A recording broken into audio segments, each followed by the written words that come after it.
Sponsored by Bang. Sponsored by Bang. Oh yeah, wait, I can't show any. Nutty. Yeah, who cares? Yeah. Nutty. No, I gotta. NuttyProf Reviews. NuttyProf Reviews. My name is Seth. Luke. I'm Dylan. This is my 16-year-old brother in Christ. That's why they look so similar. And we're talking about Eddington. I am recording this. Fair warning. Is that really necessary? Look, Joe. 6 feet.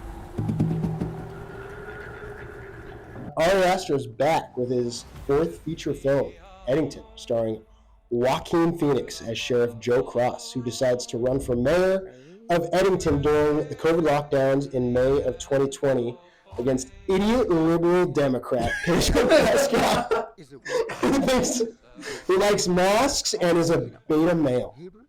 Eddington is a sprawling Western epic akin to Robert Altman's Nashville, which I have not seen. Me neither. Yep, neither. Which Yep. no. I haven't seen, but I've heard it's kind of similar. Okay, cool. That not only focuses on Sheriff Joe Cross, but the entire town of Eddington as they descend into hysteria because of a fake virus that was made up by China to rip America. Wow, that's beautiful. Yep. And really reflects our thoughts and feelings about this movie. Yes, yes. What did you guys think of Eddington?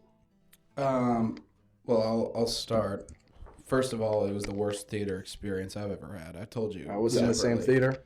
And a guy fell asleep and was snoring. Another guy walked out, and there were a total of 5 of us in there. But I was locked in, man. Yeah. I really liked it. Yeah, I really liked it. It was really good. Okay. A good snapshot of what it was like at the time, and it kind of poked fun at everything going on, which, you know, can be controversial that, you know, they poke fun at everything going on. But to me, I thought it was very funny, very good. The third act was unbelievably suspenseful and thrilling. When you think of, you know, Westerns, you think of No Country for Old Men, but which you haven't seen. Which I haven't seen. Which you have not seen. But thinking about a COVID Western, you usually don't see that very often. I thought it was really good. Same theater experience as my brother here. It was horrible. Really bad. Fireworks by Katy Perry and that party scene. Oh, I forgot the needle drop. That was awesome. That was the slap. Yeah. You knew that Joaquin Phoenix was going to do something to Pedro after that personal slap. Yeah. Are we gonna save spoilers for a time, or is this whole thing gonna? Let's just do spoilers. Yeah. We talked about that fireworks part. Yeah. Thanks, Luke. I thought it was really good. I don't think it was Ari Aster's best. Like, what do you think is? I think it's third. I think Hereditary and Midsommar are. Okay. He hasn't seen Beau's Afraid. I haven't seen Beau's Afraid. I also have not seen. Yeah. So yeah, I think the only Beau's Afraid watcher in the room. So they don't know what's going on. They don't know what's what. No. We don't know what's going on. Yeah, but I thought it was good. What are your thoughts? I really, really, really liked it. I had a pretty good theater experience. It was a packed theater, and there were a few jokes that just whole theater was dying at. Mm-hmm. I talked a little bit about it with you yesterday, and I was like, I like it even more now. Like, I definitely need to see it again. But the more I've thought about it, the more I've liked it in hindsight too. Yeah, there's not a lot of movies that I've like thought about. This is Captain America and the Brave New World. Yeah, politically kind of adjacent. Yeah, really. I mean, I didn't see it. I didn't really see it. Oh, you didn't watch it? No. Yeah, should we just talk about that instead? Yeah, maybe we should just talk about that. Yeah, I think cool. More interesting movie. 10 Captain America is. Yeah, cool. All right, that's the video. Yeah. This world you would die to save. It's coming. I've seen it in the probabilities, seen it plain as day. All you heroes protecting this world. Do you think you're the only ones? Do you think this is the only world? We'll see what happens when you have to protect this place from the others. Ari Aster's direction, he's good. Awesome. He's really good. He's legit. I've seen half of Hereditary because I was disturbed. I couldn't finish it. I was like triggered and I did not. I was like, I can't keep watching this because I was like really upset. It was really upsetting. It took me a couple times. Yeah, like it's amazing, and because of how like effective it was, I could not finish it, and I'm sure it's great at the end. But I was like, I can't keep watching this. This is too much. The endings to all of his movies are like, he knows how to do it. Yeah, Midsummer is great. I've seen it. I think I've only seen it once, but I feel like I like this more than Midsummer. Okay. I really like Midsummer, but I don't know, something about this. Definitely a different kind of movie for him. Oh yeah, completely different. Like Beau is Afraid was obviously Hereditary, kind of a straight up horror. Yeah. Midsummer being like more of a suspense thriller and less of a horror aspect to it. Beau is Afraid kind of just being a straight up thriller, kind of. That's one of the weirdest movies I've ever There were watched. still some parts in Eddington when I was like, my heart was racing. Yeah. I mean, the whole end is he knows how to make things scary, Just and tense, suspenseful. like Even at like a COVID movie, he made it like somewhat like I was like, oh, what's gonna? Yeah, is a jump scare gonna happen? I was pretty locked in like the entire time. To be honest with you, like there wasn't like a lull. It was like what 2 hours 40 minutes. Yeah, 2:30 something. Like that. And I never was like, can we just go somewhere else? Like let's speed this up. I was pretty.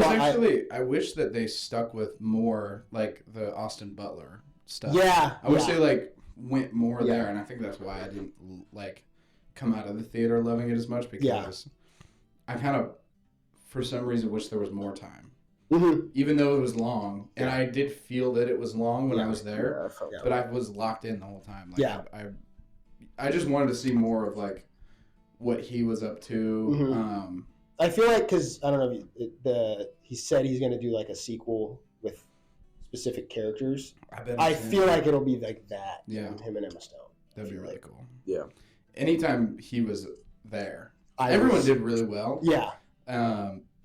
The guy, what was his name? Guy? I think his name was Guy. Guy, the racist guy. Yeah, the racist guy. Mm-hmm. Yeah. He was an actor in Yellowstone. Oh. Yeah. And I noticed him from that. Just a little thing. You guys don't watch the mom was the mom from Penguin. Yes. Dude, I was like, who is that? Mm-hmm. She looks so familiar. She's so plays good. Psycho. I believed it. Oh yeah, I believed it. Yeah. And I was talking to Luke. I was like, this is what our house looked like sometimes. Like I feel like I've lived this a little bit. At the cost of being at war with your neighbors? That's why I'm running for mayor. Mayor of Eddington. Thank you, super duper very much. Like he would walk into the kitchen, or Emma Stone would be there, like kind of mentally ill Emma Stone, 100%. And Joaquin would walk in there like exhausted, and she'd be like, "You seen this other thing?" And I was like, "Man, and the parts I where lived it." Joaquin would walk into the stores without a mask, that was our parents. Mm-hmm. Like, and then like all the mask below the nose stuff. Oh yeah. That. I mean, if you paid attention to like the little things that people would do, yes, every little detail, it was like that. I remember someone doing that. I remember hearing that. Mm-hmm. It was very well thought out. Being in school at the time, like the year after, you would get detention for having the mask below your nose. It was crazy. Neither of you guys. So I had to point it out to both of you. We didn't see it all together, but the sign on the car, all the signs were awesome and hilarious on the sheriff car. But the one that said something like Ted Garcia wants to turn Eddington, New Mexico into Facebook, New Mexico, that made me laugh so hard. As well as the scene where I forget the character's name, but the kid that's like performative. Oh yeah, for the girl. That was when he's sitting at the dinner table explaining how whiteness needs abolished and just doing the most like. It was like textbook like things you just see on an IG story. You read it that day. Yeah, you read it that. Yeah, and you're like, And the wrong "you're" for "you're" being Oh, manipulated. that was awesome. Yeah. And I love how he included a bunch of controversial things about that era too, like BLM and Yes. all of He that did stuff. everything. He did everything. He Everything. was making fun of everyone. Mhm. I feel like on the surface level, it's like, oh, he's making fun of everyone. But when the black sheriff and then the Native American cop, like the Native American cop, like locked in. Cool. They had it right. They had it right, but no agency. Everyone was like speaking for them. Like the what was the girl's name that was in like the protests and Sarah. Like she was, you should be on our side. That was insane. Yeah. Like, Yeah. Also, when the Native American cop finds like the E that oh yeah, That Joaquin was awesome. Phoenix. yeah. I was like, And he he's starts locked in. just Yeah. That's what I feel like he was trying to say, something about like white saviors, like, and then racist white people are losing their minds. Mm-hmm. But it's like subtle, like they don't realize that they're doing No, it. not at They all. think they're like in some cases in the movie they think they're helping. I think there are some holes in the plot that like didn't fully get resolved, Mhm. but I loved how it. What were those for you? What were those? Like I said, the Austin Butler stuff, and I feel like the sheriff, the Native American cop left and went to the house, and then I feel like I don't even remember what that was. He like looked on the Ring camera and heard him talking to and asking if there was weapons in the house, talking to the mom. Yeah, where did that? I don't That's remember. what I'm. Yeah, I don't really, and because anywhere. he left and went back because there was a fire.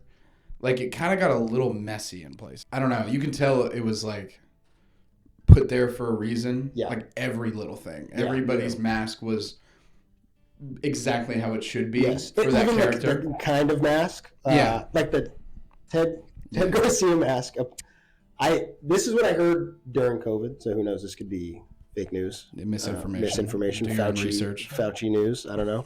But those masks that he's wearing, like, do not prevent diseases from being spread. Like, it's just a mask. Like, it's not like as effective as like the real like blue ones. Did you ever watch the Channel 5 movie that came out last year? Was that like the Andrew Callahan thing? About Kelly J. Patriot or whatever his name is. No. Okay, I haven't seen this. No. Basically, it like his whole like thesis for the video was that in order to like radicalize somebody to either side, you need to take away like their sense of security, their family, like something needs to go in order for somebody to look towards something and grasp it so like intensely, like you know that guy in the actual Channel 5 movie does. And also like the Joe Cross, he like his marriage is like it falls apart. Yep, she leaves.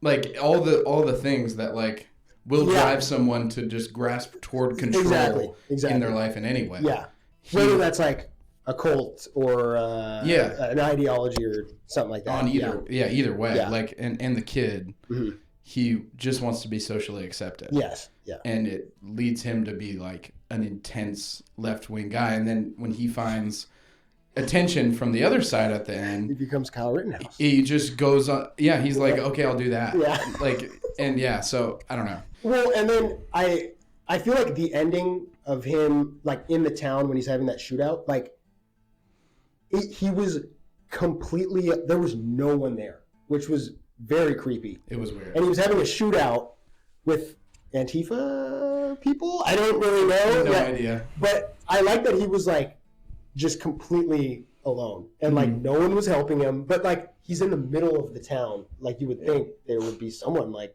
hey, is everything okay? And like the one time somebody might be coming to help him, the native guy. Yeah. He gets killed. In Crossfire. Yeah. Like it kind of like. Yeah. It's kind of like symbolic. Symbolic, and and the things with the phones, like that kid just staring at his phone when everybody's protesting. He's filming him shooting, and it's blurry everywhere else except for the phone. It was so cool how like the story is like in real life and in the movie was told through a phone screen. Like the video of him running for mayor, it was the car, and just the phone, and you could see him. Like the story is told through a phone screen, and that's what everyone, like the whole world sees. Yeah, and that's how it like really was. In real life too. On Letterboxd, I did a 4. Let me see. Oh, my phone's over there. I did a 4 that day. Out of 5. 8 out of 10. Yeah. And I think I'm like in between a 4 and a 4.5. Because now that I've thought about it more, I'm like you said, I'm more enjoying it. Yeah, so like between a 4, 8, and a 9. Okay. I had like 8.5. Yeah. So I gave it an 8, but I'm like him. The more we're talking about it, the more I'm like, okay, this makes sense. This makes sense. This makes sense. I gave it a 9, 4.5, and I'm gonna stick with that. I feel like maybe in like a few years, this will be like classic, maybe. It seems like that kind of movie. Yeah, because I mean, like, we haven't really had like a fictional movie about COVID, like to this degree with like, with big stars. Yeah. Like I'm sure there's been a few. Yeah, but not on this scale. Not on the scale, and like just how well directed it was, and just how well written it was, and like the themes and everything. I don't know. I feel especially not this brave. Yeah. Brave of a. Yeah, like, if they gave this movie to somebody else, they would. They wouldn't have added like the George Floyd protests and the actual event, and then all the rest of it. Yeah, like he did everything, like you said earlier. So like he was trying to be upsetting. Like he is good at. Yeah, have you seen The Strange Thing about the Johnsons? Have you heard of this? Is this an Ari thing? This is his first short film about a son who molests his dad. Okay. This guy needs like some serious help. Like in a very serious way. Yeah. And it's like Midsummer. Yeah, that's a crazy take on the Swedish. The Swedish rituals and stuff. Yeah. But yeah, really liked it. High rating. I think in Ari's catalog that I've seen, you've seen all of them, right? Oh yeah, well, not that one. I don't think I'll be checking that one out. It's very upsetting. Incendies coded. Oh, did it? No, Incendies is way worse. Incendies is way worse. But I think it would rate lower than I think Beau's Afraid would be at the bottom, but I still really like and like respect it for what it is. But I think it'd be right above that. And then Midsummer and Hereditary can duke it out for the top spot because I can't pick. Yeah, I can't either. Okay. I will not watch Hereditary again. I don't think. Yeah, I might finish it one day, but you should. You need to. I stopped watching because the daughter's head chopped off. I was like the movie too. I was like, okay. And then the brother is like, and then I was like imagining like if I did that to my sister, and I was like, I like really hate the way this is making me feel right now. Yeah, this is not. Beau's Afraid. Yeah, he does that. He like does that with all of his movies except for Eddington. Actually, maybe somewhere in there. But like, it just makes you feel really uncomfortable, especially like Beau's Afraid is big about anxiety. Yeah. And so if you're like an anxious person and you watch it, it's like triggering almost. And if you have a sister and then you like, or at Midsummer, her whole family. Yeah. And so. I think one thing Ari Aster does really well is how he casts. Yeah. Like the Hereditary cast is really good, really good actors. Midsummer's good. I feel like this one isn't super good acting wise, but I felt like it. Really? I mean, I guess maybe just Joaquin. I thought this was like one of his. Yeah, I thought This is one of my favorites from him. just on the scale of Midsummer. Oh yeah. That's fair. Yeah, that's yeah. fair. Yeah. I feel like Pedro is kind of like it's just him. Yeah, He does portray like the good good yuppie guy. Mm-hmm. Yeah, he does that really well. Like he's obviously a great actor, but yeah, Emma Stone kind of doesn't really do anything. No, like but she has like a presence even when she's not there. she's fantastic. Yeah. Too. Like it's just really good actors. Yes. And like maybe the characters weren't all the way like there to where they could go all out. Like if Austin Butler got like 10, 15 more minutes, they might be up for like a supporting actor role, like because he was so good, but it just wasn't. He wasn't there. Like he was only there for like a few minutes, dude. And then I forgot to bring up the ending of it revealing that she is pregnant. Oh, that made me really sad. That made me so sad. That was really sad. And another thing on the ending before we go, the fact that his stepmom is now speaking for him. Oh yeah. And like that whole thing, I loved how. Yeah. Like, I thought he was gonna. He's just like a puppet mayor. Yeah. For like big tech to come into this town.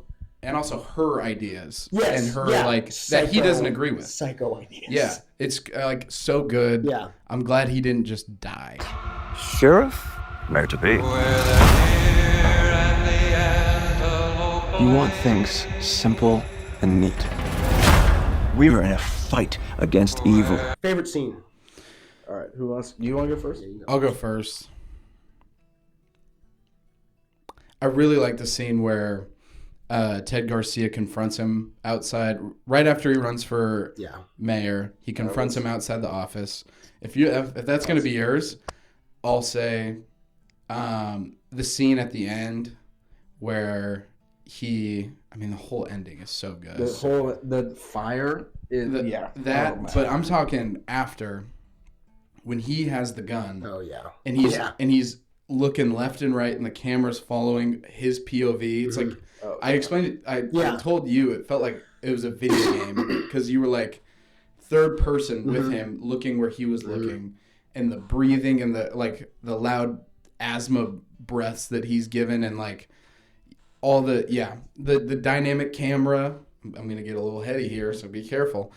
The dynamic camera movements. No, but that whole I was like scared. You had no idea where those guys were. Yeah. Like even if they were real, what was Yeah. No, that was, I think that was my favorite, and it was up there with yours, which I'll let you go next. One of my favorite scenes is when he's confronting him, and he's like 6 feet, and he walks in. 6 feet. He takes and one that's more cool. step. You know how the homeless man at the beginning is in the bar, and he just wrestles him. Oh yeah. And at the end, homeless man's still there, and he just shoots him. Dude, yeah, that was bizarre. That was and the way they hold it for so long on them too, like Joaquin losing his mind, and just staring at him, and then I like how it's like at the beginning the homeless man is walking down the mountain, and it's the same shot at the end. Joaquin Phoenix is walking down the mountain. And there's something there that I don't. Yeah, there's something. There's some symbolism there that I think the homeless man had COVID at the beginning, and Joaquin had COVID at the end. I don't know. Maybe. Probably. Well, he definitely had COVID at the end. Yeah, definitely. For sure. Yeah, I like how they never tell you though. No. He gets the results, and he's like, I don't care.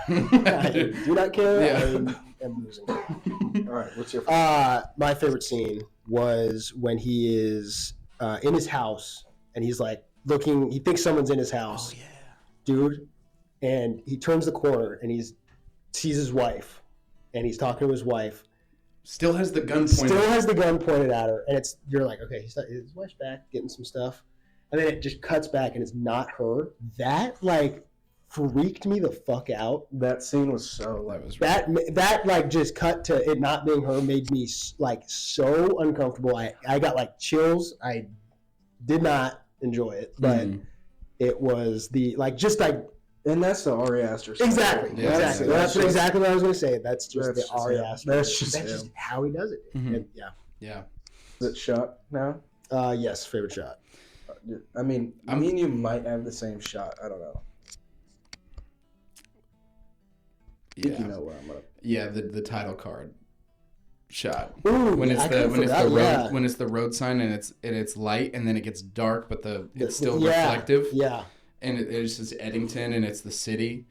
Or very end when it's the new tech center with the city in the background. And the credits are rolling. And the credits roll.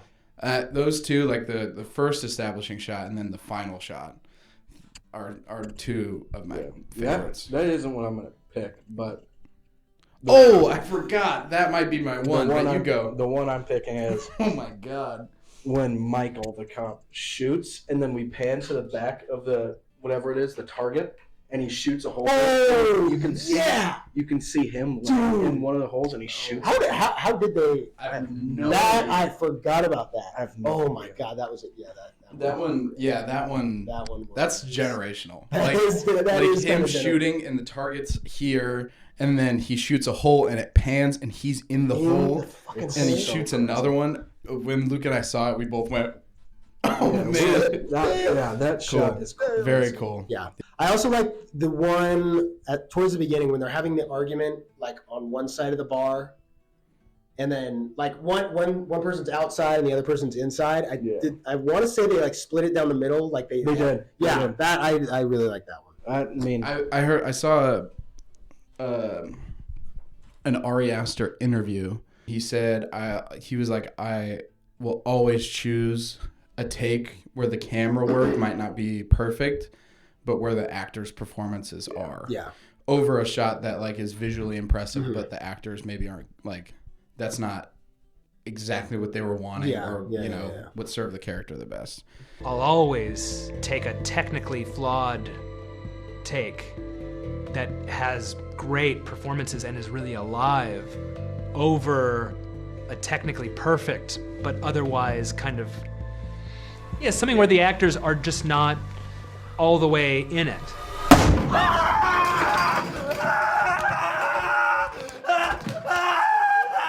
Which I thought was really, really cool because he still has some crazy moments. There was just a lot.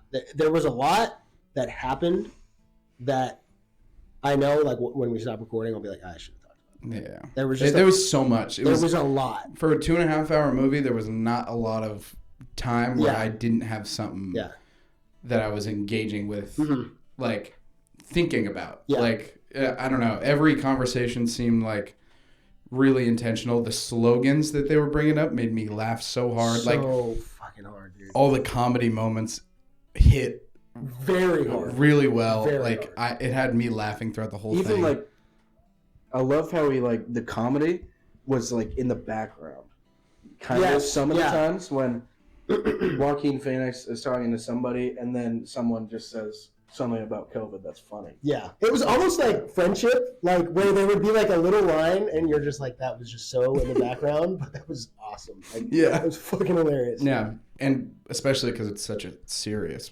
movie. Like, there's real life things happening that were real and like scary. Yeah. And then somebody will say something, and you're like, "That's funny," because you know somebody that's saying something like this. We laugh about it now, but everyone. It was a serious thing. And like I was laughing when he was in the grocery store without a mask, but like when I was working at a grocery store and people weren't wearing masks, I wanted to fucking kill myself. Like, it was very upsetting. Yeah, somebody coughed, and everyone. Oh. And I was like, I remember when I would be like, I would have to cough, and I'd be like, oh my god, like I don't want everyone to look at me like I'm insane. I loved Eddington. I think about it every day. Do we know the bowl? Like the poster? Do we know if that's a reference to anything or not? I saw somebody talk about it like it was... The bowls? Oh, the bowls, yeah. It was like following like a stampede of bowls. Like you're just following and it might just lead you off a cliff. Like blindly following some ideology even though it's leading you off a cliff. To self-destruction. Yeah. That's what I kind of... I mean, that would make sense. And it looks sick. I think it being hindsight 2020 or something like that, I think that's a cool little slogan. We need to free each other's hearts.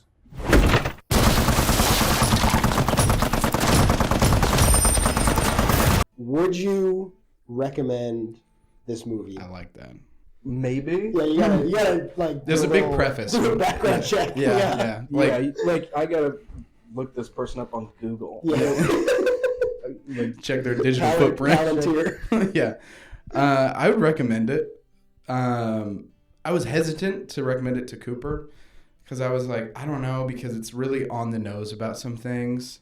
Yeah. But it also is not like making a definitive like stance. And that's what I liked. It wasn't like we should do like we need to be nice. Like it wasn't like that. It was just like people. This is it. Like, this is what caused such a huge divide. Yeah.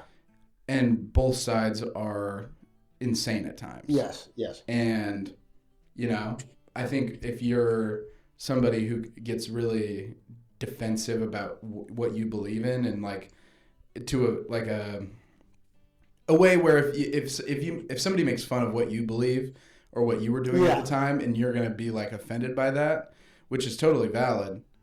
Maybe not the movie for you because it's making fun of everything. Mm-hmm. But I think overall, like the time period is really interesting, and I think in like 5 years, 10 years from now, when it's kind of a real distant memory, I think it'll be good to look back on, or like fun. It's really not a fun time, but like it's really like a time capsule of a movie, and I think I'd recommend it to those who I think would probably enjoy it. And I think that's the best way to put it. Yeah. If I think you would enjoy it and get a kick out of it, yeah. If you like Ari Aster, you should. You're gonna love it. Yeah, if you like Ari Aster, I think you would definitely like it. Yeah. Just don't be like the guys in our theater. Yeah, don't be like those guys. So the guy fell asleep in the front. The loudest snores you've ever heard in your life. Snores. This is what we'll end it on. Guy behind us leaves. Young guy leaves. I can't remember what point of the movie it was. He probably didn't like the views on Kevin. I don't know. Or maybe like the guys in front of us didn't. What do you think this movie is? Like I don't. I feel like it was pretty. Pretty straightforward. Like with its advertising, like what. But I don't know. I really don't know. Like that's like kind of goes with my recommendation. It's like look at the trailer. Yeah. If you like the vibe of the trailer, the trailer didn't really. Watch maybe the newest trailer. And if you like what it's about, go see it. Mm-hmm. If you're not a huge fan, don't. And also, don't just watch it. Like, just think about it for like 5 seconds, maybe after you watch it. Don't make a judgment call, because I feel like while I said like it doesn't on the surface take like a stance. I think it does a little. If you think about like, okay, well, look how the movie ends. Like, I think the ending is really where it we're taking. Yeah. But I feel like at the end there's like but like there's like this is what this movie is. This is what it's about. This is kind of how I feel. I think there's just multiple stances you can align yourself with. Yeah. Like there's the Joe Cross side, the Pedro Pascal side, the BLM side, whatever. I think it's really taking a stance against people in power that will use things to manipulate the population. Exactly. And just how I think that's pretty universally agreeable take. People in power that use their influence to ruin people's lives for their own benefit. Their own gain. Ted Garcia, I care about masks. You don't. No, you don't. And you're being rude to these women off camera. Exactly. You're Exactly. And Joe Cross also has his own views. That drive people. Yeah. And that's what I liked. It was I liked that it was the levels of each side, pretty much. Joe Cross was he probably was just a libertarian that just doesn't want the government step in it. Okay. But he kind of just gets drawn in because of what's going on. Yeah.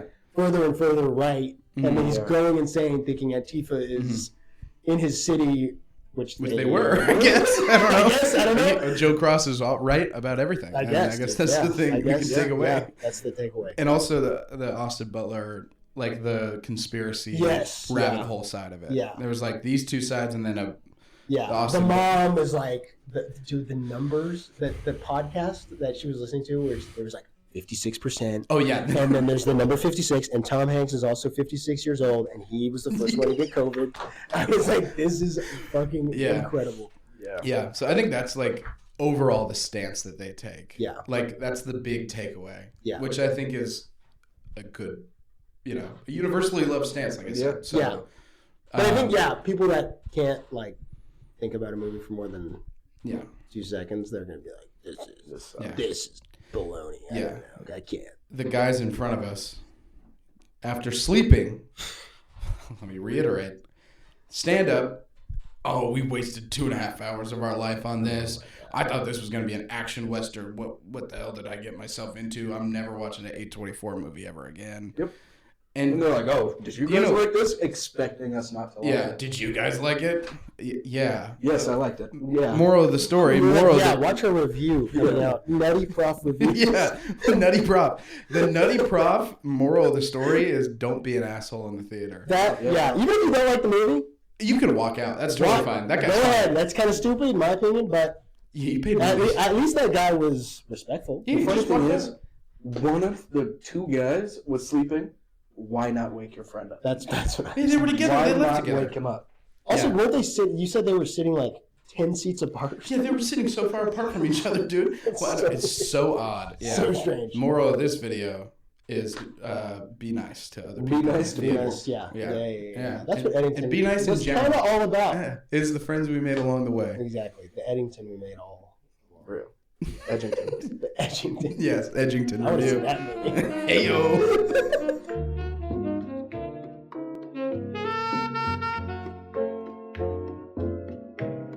Tanto tiempo disfrutando de este amor, nuestras almas se acercaron